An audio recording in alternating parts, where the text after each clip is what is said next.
दोस्तों, अगर अभी तक आपने हमारे चैनल को सब्सक्राइब नहीं किया है तो यहाँ क्लिक करके हमारे चैनल को सब्सक्राइब कर लें। साथ ही इस नोटिफिकेशन बेल पर भी ज़रूर क्लिक करें, जिससे कि आप हमारे आने वाले सारे वीडियोस की नोटिफिकेशन अपने मोबाइल पर पा सकें।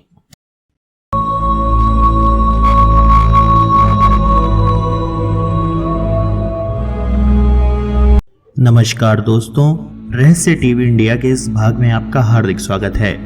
हमारे ब्रह्मांड ने अपने अंदर कई सारे रहस्यों को छुपा रखा है, जिसे मनुष्य सदियों से जानने में लगा हुआ है और ना जाने इस प्रयास में कितने हजारों साल से उसे सिर्फ असफलता ही हासिल हुई है। लेकिन आज भी मनुष्य इसी उधेड़बुन में है कि इस ब्रह्मांड, दुनिया या मानव के अस्तित्व का कुछ तो पता लगा सके कि आखिर यह ग्रह, आकाश गंगाएं और यह ब्रह्मांड कैसे और किसने बनाया, और क्या वाकई इस ब्रह्मांड का कोई आखिरी छोर है भी या नहीं, और आखिर यह ब्रह्मांड है कहाँ, या यह मनुष्य को धोखा देने का कोई छलावा है। यह ऐसे सवाल हैं जो मनुष्य अपने होश संभालने से ही ढूंढ रहा है, लेकिन इस सवाल का जवाब देने में इस दुनिया में कोई भी सक्षम नहीं है। इसीलिए मनुष्य अब इस ब्रह्मांड में दूसरे ग्रहों और आकाश गंगाओं में मानव जैसी ही कोई सभ्यता को ढूंढने में लगा हुआ है, यह सोचकर कि क्या पता उनके मिलने से मानव को इस दुनिया के अस्तित्व का कुछ पता चल सके। लेकिन मानव इसमें भी अभी तक पूरी तरह से सफल नहीं हो पाया है, क्योंकि उसे दूसरी दुनिया के होने के संकेत और सबूत तो मिलते रहते हैं, लेकिन उनसे साक्षात मिलने में असफल रहा है। लेकिन अब हम मनुष्य को दूसरी दुनिया के लोगों के द्वारा लिखी हुई किताब ही मिल गई है, क्योंकि यह साबित करती है कि हम मनुष्यों के अलावा भी दूसरी दुनिया के लोगों का इस ब्रह्मांड में अस्तित्व है। कहते हैं कि यह रहस्यमय किताब हजारों साल पहले अंतरिक्ष से धरती पर आकर गिरी थी। लगभग 270 पन्नों की यह किताब अपने अंदर इस ब्रह्मांड और मानव जाति के करोड़ों अनसुलझे रहस्य को अपने आप में लपेटे हुए है। यह किताब दुनिया भर में वॉयनिच मैन्युस्क्रिप्ट के नाम से प्रसिद्ध है। आज तक कोई भी यह नहीं बता पाया है कि इस किताब को किसने लिखा, लेकिन कार्बन डेटिंग टेक्नोलॉजी की सहायता से यह खुलासा हुआ है कि यह किताब 700 से 800 साल पुरानी हो सकती है। यूं तो इस दुनिया में अनेक रहस्यमयी किताबें हैं, लेकिन इस वॉयनिच मैन्युस्क्रिप्ट को इस ब्रह्मांड की हाथ से लिखी हुई सबसे रहस्यमय किताब के तौर पर ही जाना जाता है। कुछ विशेषज्ञ मानते हैं कि इस किताब को फार्माकोपिया के तौर पर तैयार किया गया होगा, जिसमें पेड़ पौधों के इस्तेमाल के बारे में लिखा हुआ है।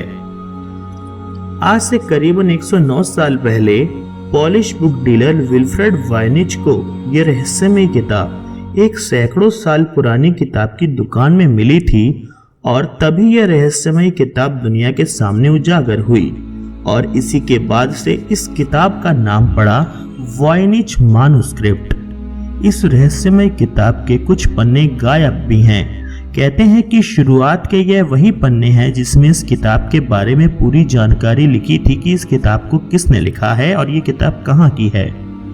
इस किताब को कौन सी भाषा में लिखा गया है, यह आज तक कोई नहीं जानता, क्योंकि पिछले 100 साल से चल रहे शोध से यह पता चला है कि यह किताब जो भाषा में लिखी है वह धरती पर कभी भी कहीं इस्तेमाल ही नहीं हुई, जो इस बात की पुष्टि करती है कि यह किताब इस दुनिया की ही नहीं है, बल्कि किसी और ही दुनिया की है। क्योंकि इसका रहस्य मनुष्य शायद कभी नहीं सुलझा सकता, इसीलिए इसके बारे में दुनिया के सामने हर दिन कोई नई थ्योरी लेकर आता रहता है। इसीलिए कोई इसे कभी किसी खुफिया संगठन का कोड बताता है तो कोई कुछ और। इस पूरी किताब में अलग अलग तरह की रंग बिरंगी कलाकृतियां और अजीबोगरीब रेखा चित्र भरे पड़े हैं। इसके अलावा इस पुस्तक के पन्नों में जिस तरह के पौधों को दिखाया गया है, वैसे पेड़ पौधे आज तक धरती पर नहीं उगे हैं, जो यह साबित करता है कि यह किताब धरती की तो बिल्कुल भी नहीं है। इस किताब पर आज तक हजारों विशेषज्ञों ने अनुसंधान किया है, जिससे यह किताब के रहस्यों को आज तक कोई भी सुलझाने में असफल ही रहा है। इस किताब के पन्नों पर की गई प्रोटीन टेस्टिंग से यह खुलासा हुआ कि यह किसी जानवर की खाल पर लिखी गई है, पर किस जानवर की है यह नहीं बता सकता कोई, क्योंकि इस केमिकल कंपोजिशन का कोई भी जानवर इस धरती पर कभी पैदा ही नहीं हुआ। इस पर जिस स्याही से लिखा गया है वह भी आज तक कोई भी विशेषज्ञ नहीं बता पाया है। इस किताब में कुछ अक्षरों को पढ़ने का दावा दुनिया भर के कई लोगों ने समय समय पर किया है, लेकिन जब उनसे सवाल जवाब किया जाता है तो उनका झूठ सामने आ ही जाता है। अगर कुछ पारलौकिक शक्तियों पर शोध करने वालों की माने तो यह किताब आज से करीबन 700 साल पहले अंतरिक्ष से आकर धरती पर गिरी थी, और शायद इसीलिए जो किताब इस दुनिया की है ही नहीं, उसका रहस्य इस दुनिया का मनुष्य सुलझा भी नहीं सकता। एक बात तो निश्चित रूप से कही जा सकती है कि यह पुस्तक कोई धोखा या फ्रॉड नहीं है, बल्कि लगभग 700 साल पहले लिखी गई एक वास्तविक कृति है जो आज भी रहस्य की धुंध में छाए बादलों में छिपी हुई तड़प रही है।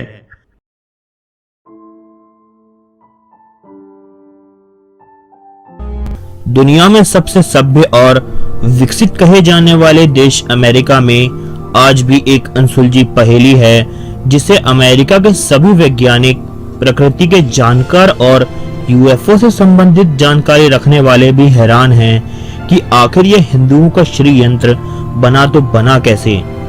इडाहो एयर नेशनल गार्ड के पायलट बिल मिलर ने 10 अगस्त 1990 को अपनी नियमित प्रशिक्षण उड़ान भरी। अचानक उन्होंने ओरेगन प्रांत की एक सूखी हुई झील की रेत पर एक विचित्र आकृति देखी। यह आकृति लगभग 1/4 मील लंबी चौड़ी और सतह में लगभग 3 इंच गहरी धसी हुई थी। बिल मिलर चौंके क्योंकि लगभग 30 मिनट पहले ही उन्होंने इस मार्ग से उड़ान भरी थी, तब उन्हें ऐसी कोई आकृति दिखाई नहीं दी थी। उनके अलावा कई अन्य पायलट भी इसी मार्ग से लगातार उड़ान भरते थे, लेकिन उन्होंने भी कभी इस विशाल आकृति के निर्माण की प्रक्रिया अथवा इसे बनाने वालों को कभी नहीं देखा था। आकृति का आकार इतना बड़ा था कि ऐसा संभव ही नहीं था कि पायलटों की निगाह से वह चूक जाए। सेना में लेफ्टिनेंट पद पर कार्यरत बिल मिलर ने तत्काल इसकी रिपोर्ट अपने उच्च अधिकारियों को दी कि ओरेगन प्रांत की सिटी ऑफ बर्न्स के 70 मील दूर सूखी हुई झील की चट्टानों पर कोई रहस्यमय आकृति दिखाई दे रही है। मिलर ने अपनी रिपोर्ट में लिखा कि यह आकृति अपने आकार और बनावट से किसी मशीन के द्वारा बनाई गई प्रतीत होती है। इस खबर को लगभग 30 दिनों तक आम जनता से छिपाकर रखा गया, लेकिन जैसे ही यह खबर टीवी चैनल पर आई और लोगों ने उस आकृति को देखते ही समझ लिया कि यह आकृति हिंदू धर्म का पवित्र चिन्ह श्री यंत्र है। परंतु किसी के पास इस बात का जवाब नहीं था कि आखिर हिंदू आध्यात्मिक यंत्र की विशाल आकृति ओरेगोन के इस वीरान स्थल पर कैसे और क्यों आई। 14 सितंबर को अमेरिका की प्रेस ने इसे प्रमुखता से दिखाया और इस पर चर्चाएं शुरू होने लगीं।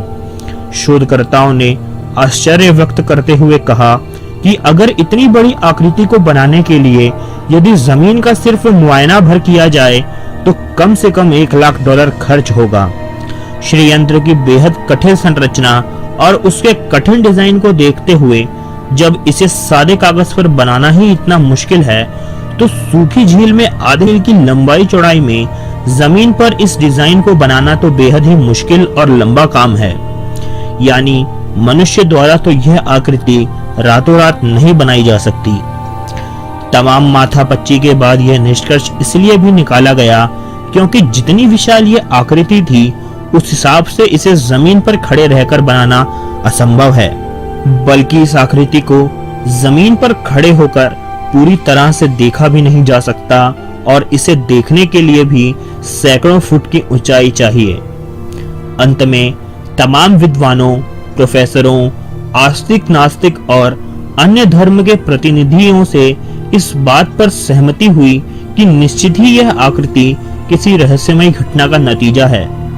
फिर भी वैज्ञानिकों की शंका दूर नहीं हुई तो यूएफओ पर रिसर्च करने वाले 2 वैज्ञानिकों ने 15 सितंबर को इस आकृति वाले स्थान का दौरा किया और अपनी रिपोर्ट में लिखा कि इस आकृति के आसपास उन्हें किसी मशीन या टायरों के निशान नहीं दिखाई दिए, बल्कि उनकी खुद की बड़ी स्टेशन वैगन के पहियों के निशान उन चट्टानों और रेत पर तुरंत आ गए थे।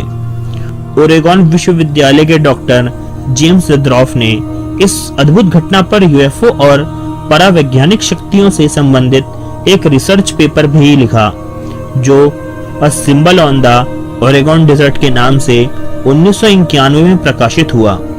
अपने रिसर्च पेपर में उन्होंने लिखा है कि अमेरिकी सरकार अंत तक अपने नागरिकों को इस दैवीय घटना के बारे में कोई जानकारी नहीं दे सकी, क्योंकि इसे शायद मनुष्य ने बनाया ही नहीं है। कई नास्तिकवादी इस कहानी को झूठा और षड्यंत्र की आकृति को मानव द्वारा बनाया हुआ सिद्ध करने की कोशिश करने वहां जुटे, लेकिन अपने तमाम आधुनिक उपकरणों के बावजूद भी इस षड्यंत्र की नकल नहीं कर सके। इस तरह तमाम कोशिशों के बावजूद यह आज भी एक रहस्य है कि कब, कैसे और क्यों बना अमेरिका में यह विशालकाय षड्यंत्र।